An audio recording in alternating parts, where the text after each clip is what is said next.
Hello guys, welcome to H2O, the A to Z of chemistry. I'm Dr. Ritu Johar, your educator for this course, States of Matter. Today we begin with lecture 5 from the course, but make sure you watch the previous ones before viewing this one. Well, what I'm going to talk about in this topic, I'll be telling you just now, but before that, I have a question for you people. We have been talking a lot about the intermolecular forces till now, right? But now what I want to ask you is that we have the three states of matter for water. Water is existing as a solid, it is existing as a liquid, it is existing as a gas. But don't you think that the intermolecular forces should have been the same in all the three states of matter for water? Because the water molecules, they are the same. So the intermolecular forces should also have been the same. But we have also learned that in the solids, the intermolecular forces of attraction, they are the maximum. Then in the liquid and in the gases, they are the minimum. So this means that in the gaseous state, the water molecules, they are having minimum intermolecular forces. In the solid state, they're having maximum molecular forces. So how is this happening? Is there something still missing in our discussion when we talk about the three states of matter? Yes, there is.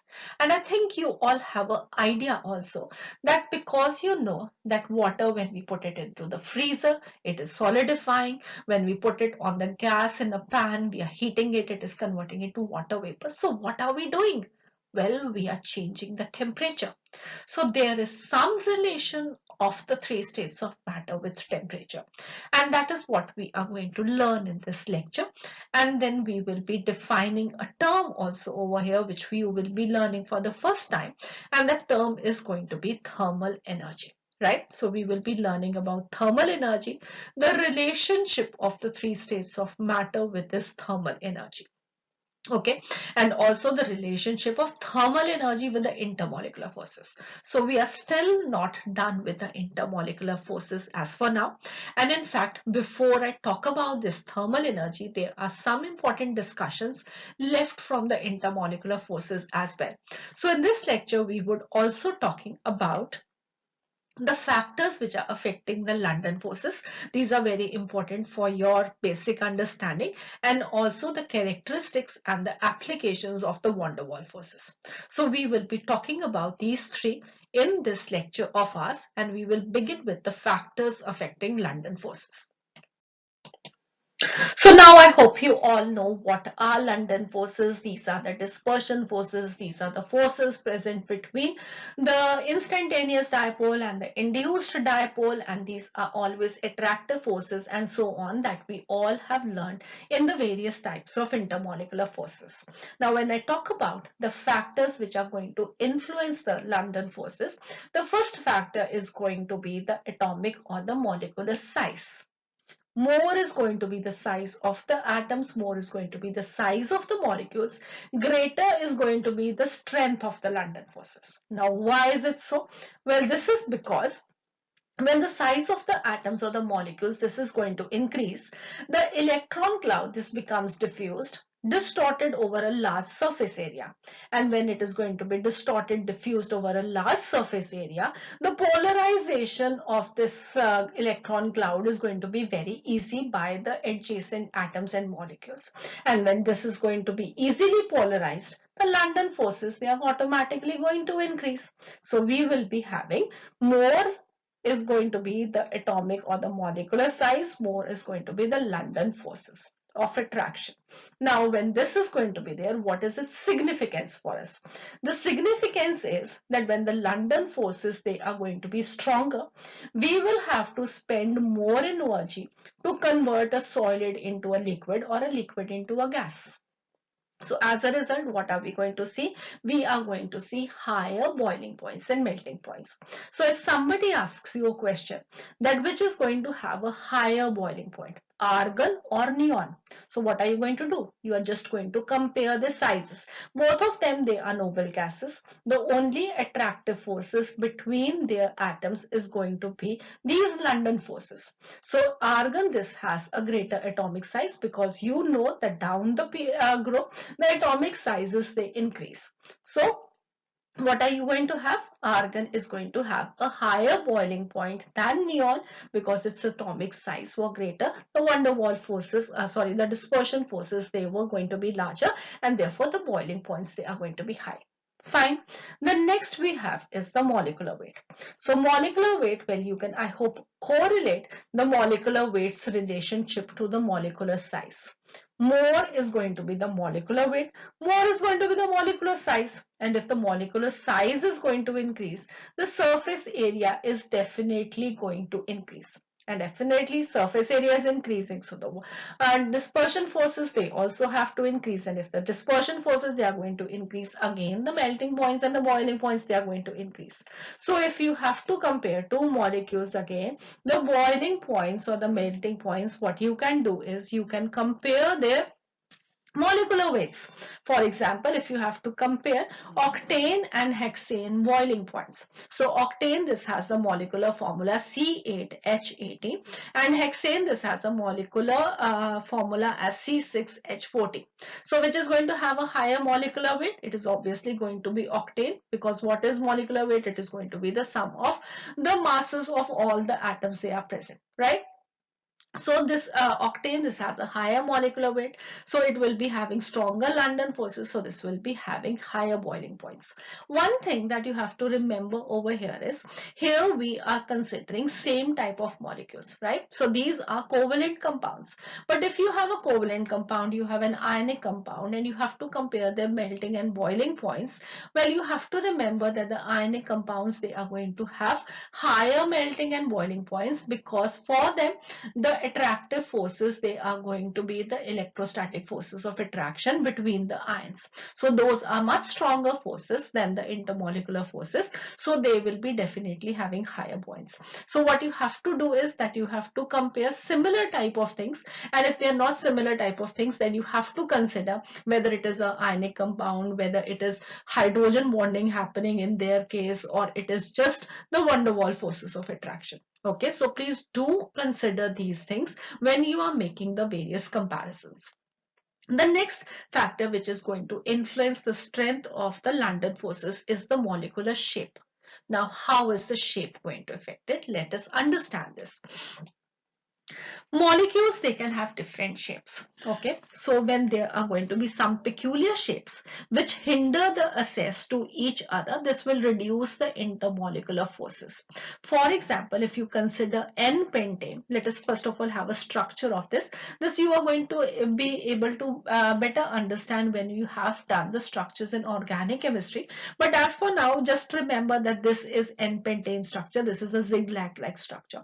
So this is a long carbon chain, and when there is a long carbon chain, this is a zigzag fashion. What is happening is that we have a large surface area for this molecule, and when the surface area is going to be more, do you know what is going to happen? Yes, the strength of the London forces, they are going to increase.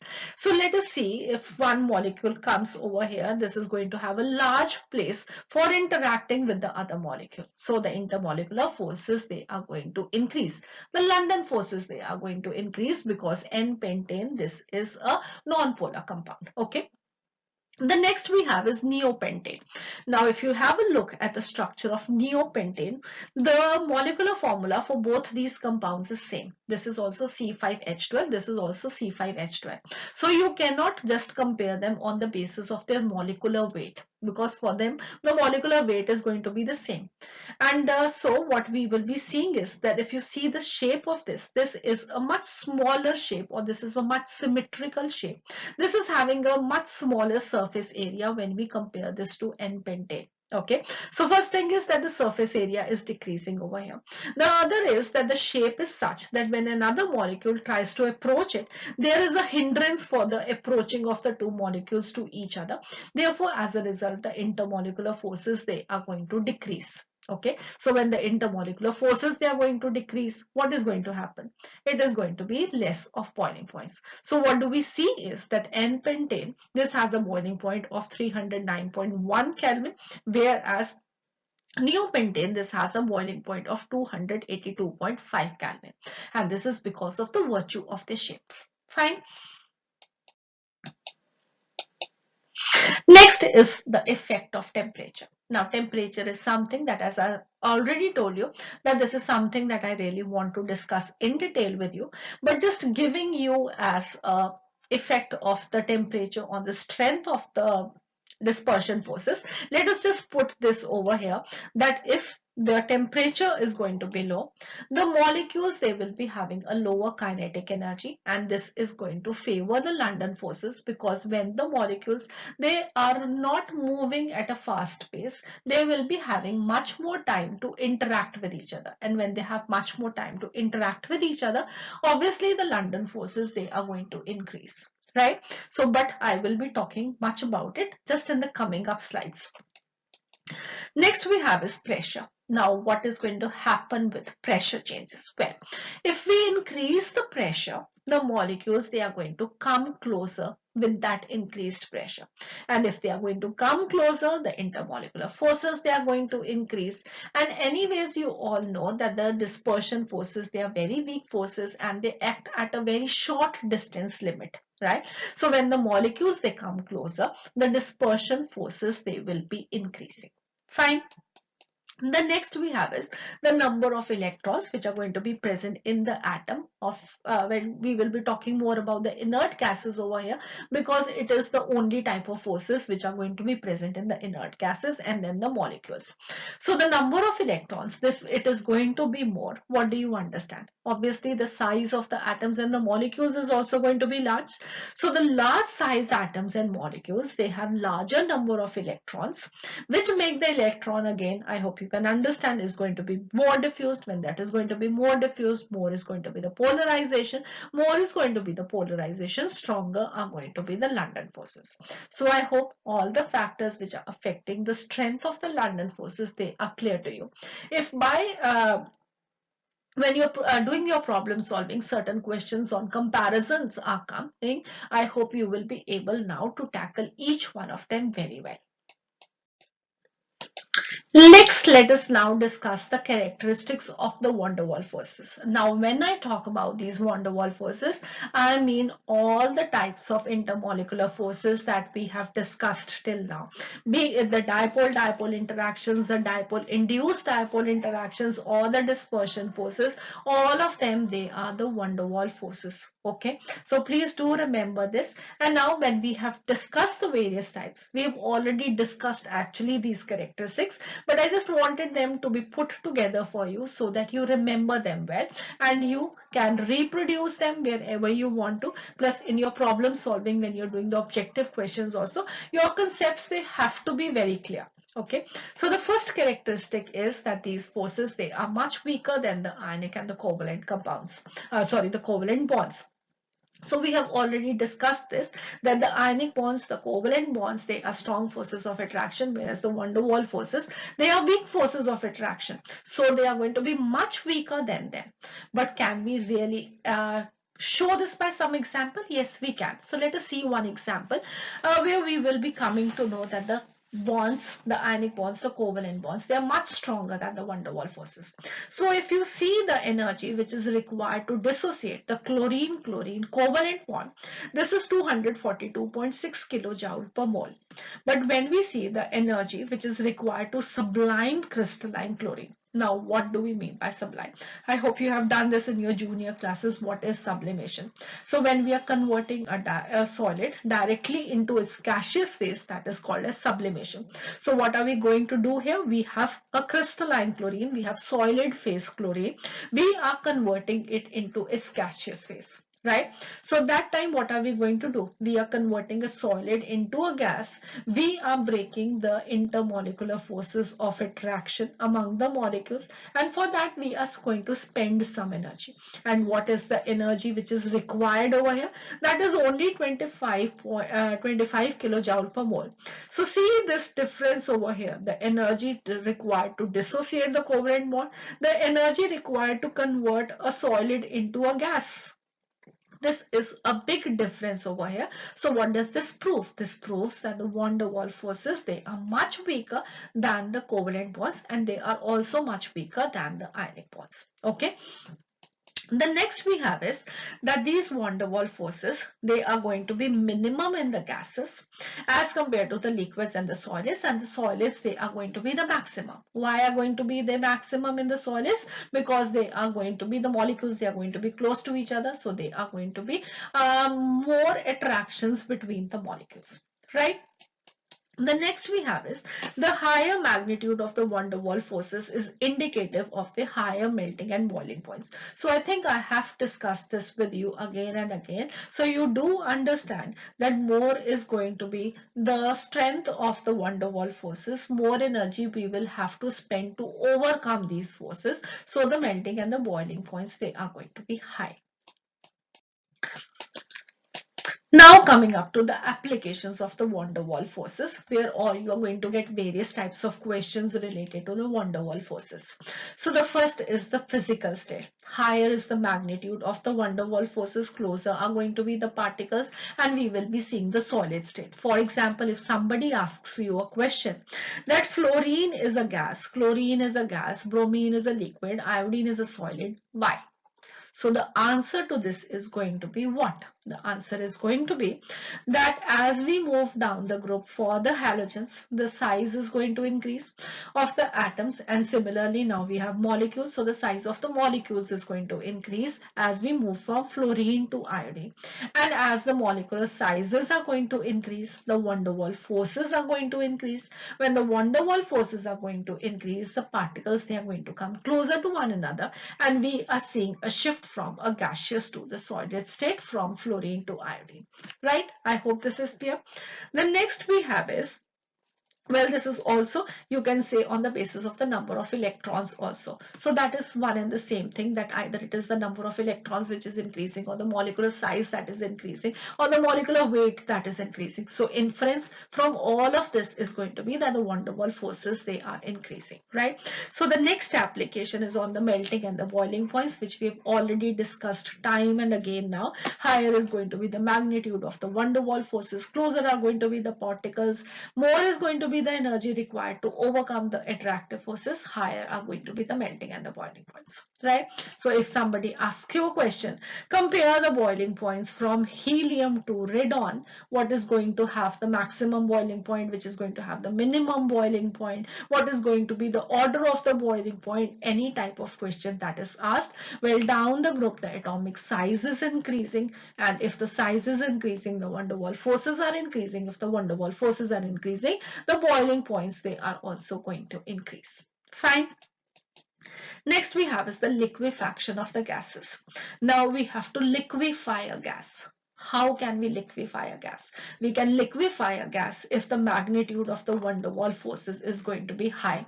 The particles, they can come close to one another. This is going to change the state of a gas to a liquid, right? So what you will be remembering is that if the van der Waals forces, they are going to increase, the gas can be converted into a liquid into a solid, and if they are going to decrease, a solid into a liquid into a gas. So the intermolecular forces, the van der Waals forces, they are important in the three states of matter. Fine. The next we have is the deviation of the real gases from the ideal gas behavior. Now, when I talk about the real gases, the ideal gas behavior, well, you do not have any idea about this because you've not studied about it. But this is something that we will be talking in detail in this course, the states of matter. This is actually what we are going to talk a lot about in just the upcoming lectures. So you will be able to understand this better, what are real gases, what are ideal gases. But if you just consider one point over here, which I'm not going to talk about in more detail, but ideal gas behavior would be one when the gas particles, they are going to be far away from each other. They are not interacting with each other. Okay, when they are not interacting with each other, the van der Waals forces of interaction, they are going to be negligible, you can say. But what happens when we increase the pressure and we decrease the temperature? At that time, you have now understand that when we are increasing the pressure, decreasing the temperature, the molecules, they are going to come closer to each other. The van der Waals forces, they are going to become more pronounced. So what all things we assume that a gas is going to behave like an ideal gas, now these things would change and we would see a deviation from ideal gas to real gas behavior. So for now, if you've not even understood what I'm saying, do not worry. We will be talking more about it in this course. Just remember that with the increase in the van der Waals forces, we will be seeing a deviation of the ideal gas behavior to the real gas behavior. The next thing is going to be the hardness of the solid. More is going to be the van der Waals forces of attraction, more hard the solid is going to be. For example, if you have to compare graphite and diamond, in case of diamond, the van der Waals forces, they will be more. So diamond is going to be harder than graphite. In fact, what we have is that diamond is the strongest, the hardest known substance.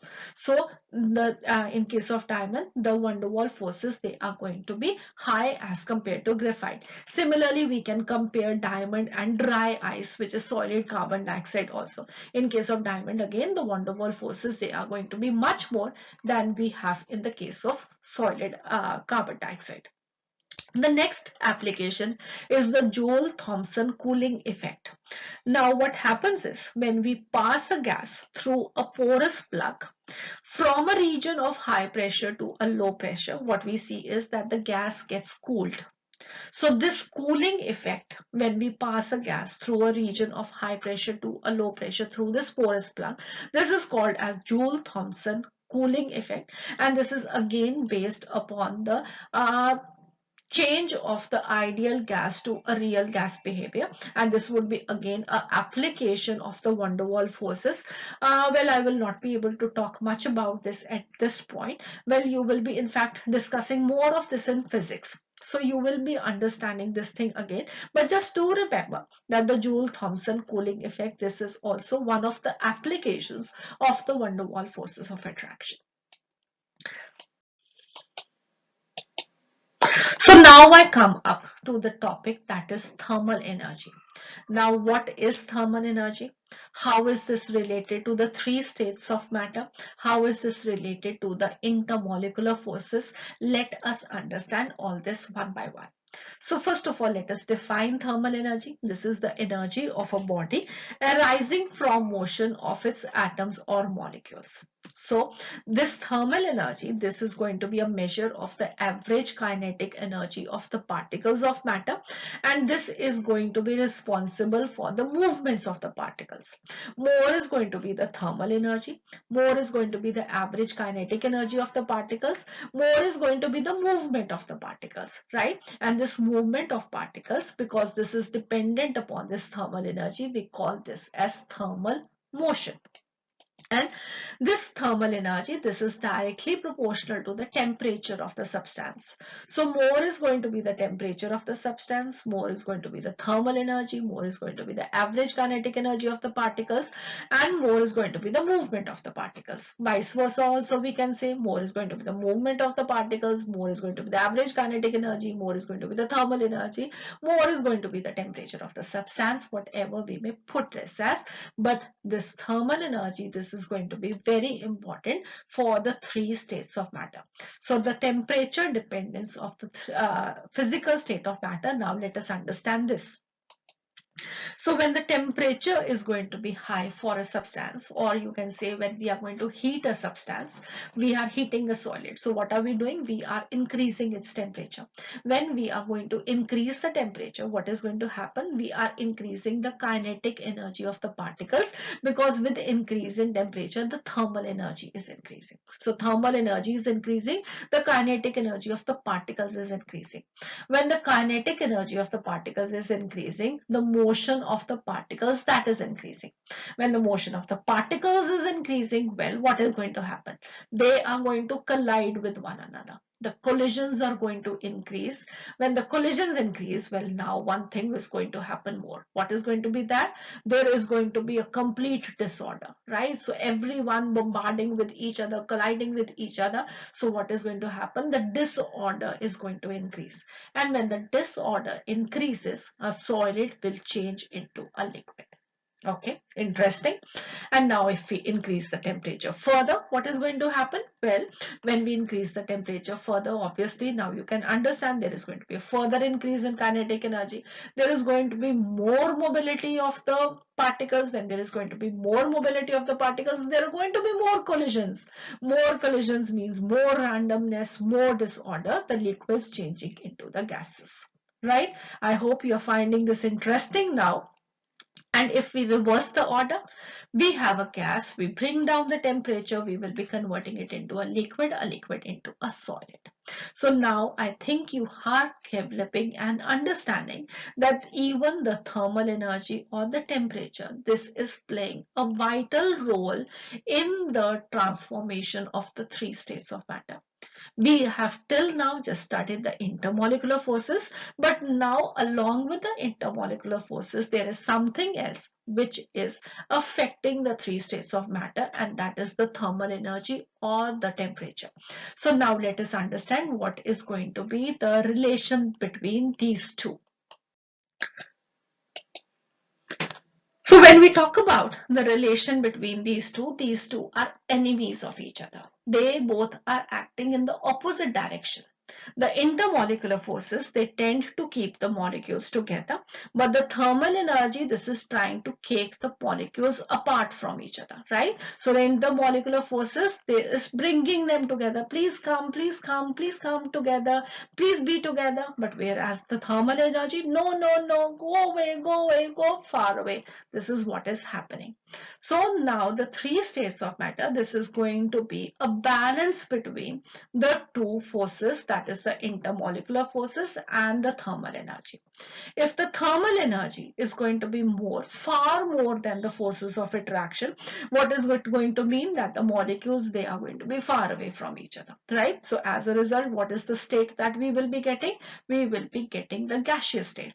But if the forces of attraction, they are far more than the thermal energy, the molecules, they are going to be close to each other and we will be having the solid state.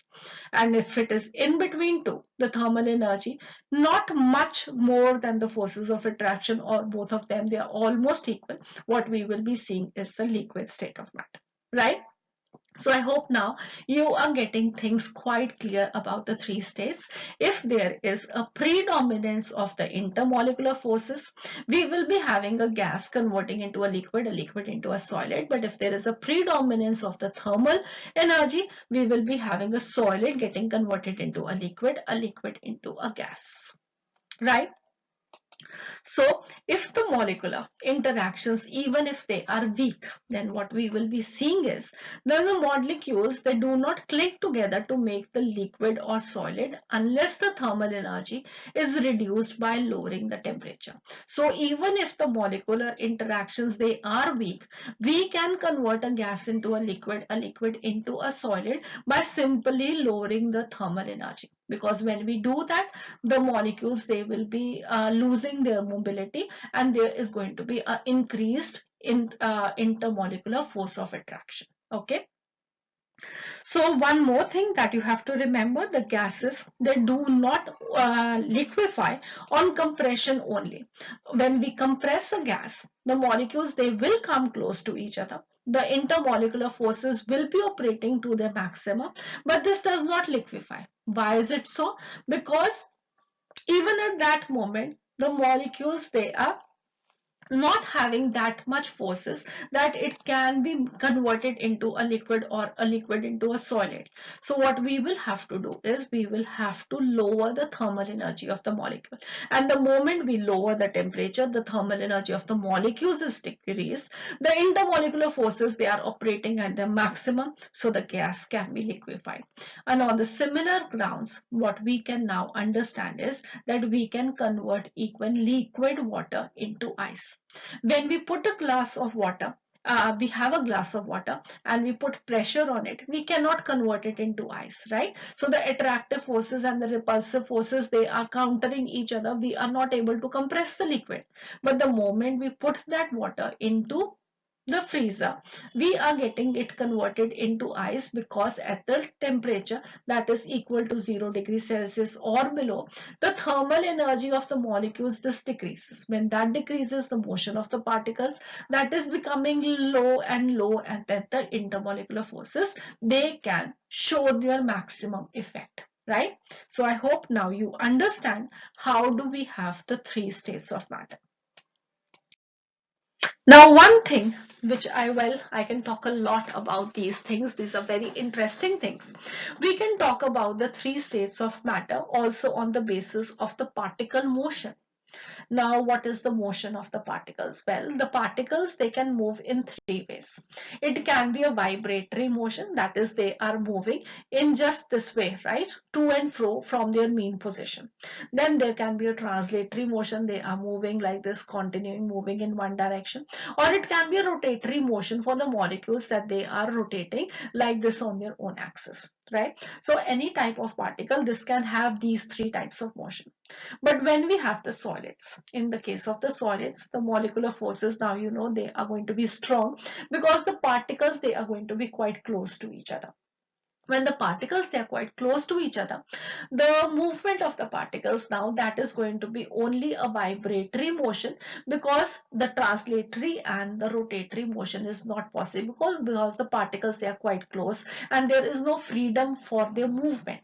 So what we will be seeing is only a vibratory motion, and the kinetic energy, which is going to be an average of all the motions that are going to be possible, this is also going to be lowest, because only we have a vibratory motion, right? But when we move on to the liquids, well, the molecules, now they are having lesser forces of attraction. They are not that tight contact with each other, so the particles, they can move now, right? So there will be definitely vibratory motions, but along with that, there will be some rotatory and some translatory motions as well. And as a result, the kinetic energy is going to increase. Now when the kinetic energy is increasing, now you really understand that the collisions between the molecules, that is going to increase, so the randomness is going to increase. So we have a solid converted into a liquid now, because the randomness of the particles, that has increased. Fine. The next we have is the gases. So when we have the gases, well, the molecules, they are far away from each other, the intermolecular forces, they are less. So the particles, they can have any type of motion, be it a vibratory motion, a translatory, or a rotatory, and therefore a kinetic energy, which is going to be sum total of all these, is going to be very high. And when the kinetic energy is high, the randomness is going to be very high, and the disorder is going to be very high. So now you can understand all the three states of matter. When we started with the three states, we just differentiated them on the basis of the intermolecular forces. Then we talked about how they are in contact with each other, with close contact, less contact, very far away from each other. Less is going to be the disorder, more is going to be the disorder, maximum is going to be the disorder. So all things, now we have explained them one by one in detail. Okay. Another thing, well, again, another thing, yes, there is something more also. So let us learn that as well.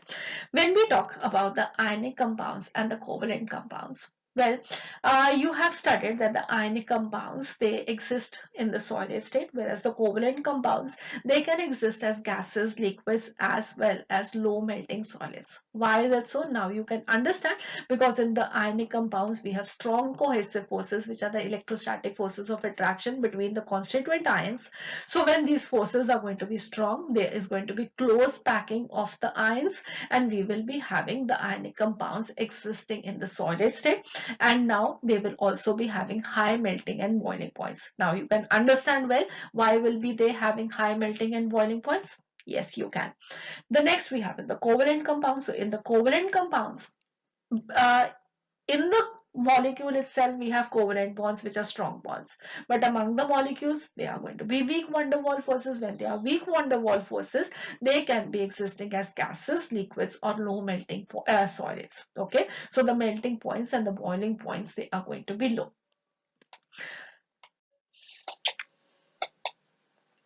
So now this is something that where I will be finishing off with the intermolecular forces and the thermal energy, because I think now I have discussed everything that I possibly could do that with you. So what I'm going to now talk about is again one question that I ask you. Okay, and that question is that if I have sodium chloride at the room temperature, it is a solid. When I take water in a glass, it is going to be a liquid, right? So at room temperature, water is a liquid.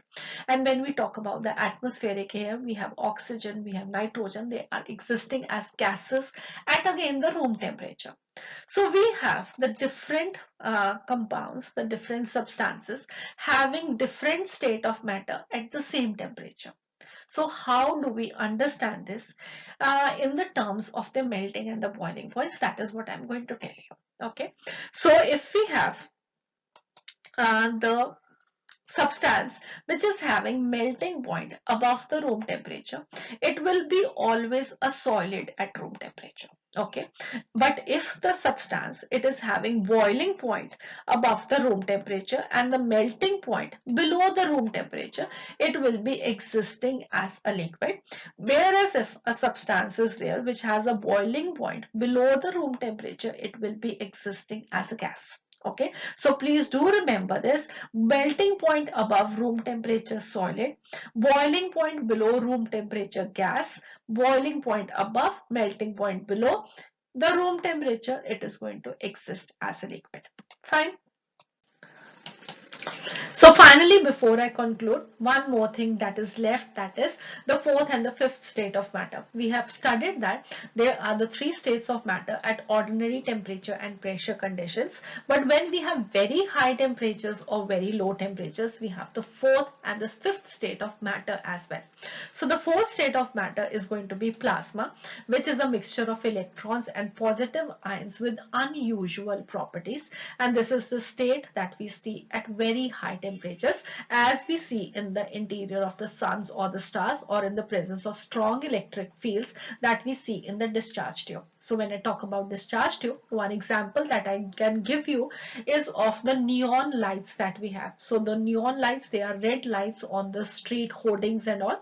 So they are having neon gas at a very high temperature, and this is a plasma state of matter.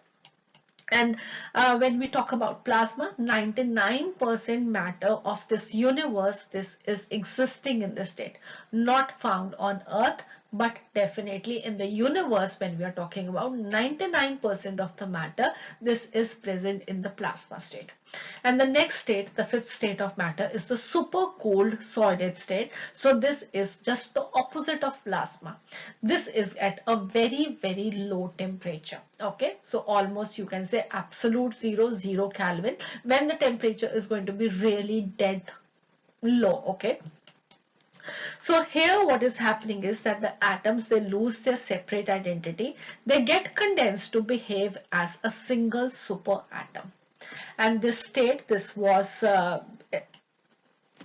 developed by this, not this state, the study of this state was done by Bose, J.C. Bose and Albert Einstein. Therefore, this is also called as Bose-Einstein condensate. Okay, so the fifth state of matter, which is the super cold solid state, this is also called as Bose-Einstein condensate, based on the development by J.C. Bose and Albert Einstein in the year 1924.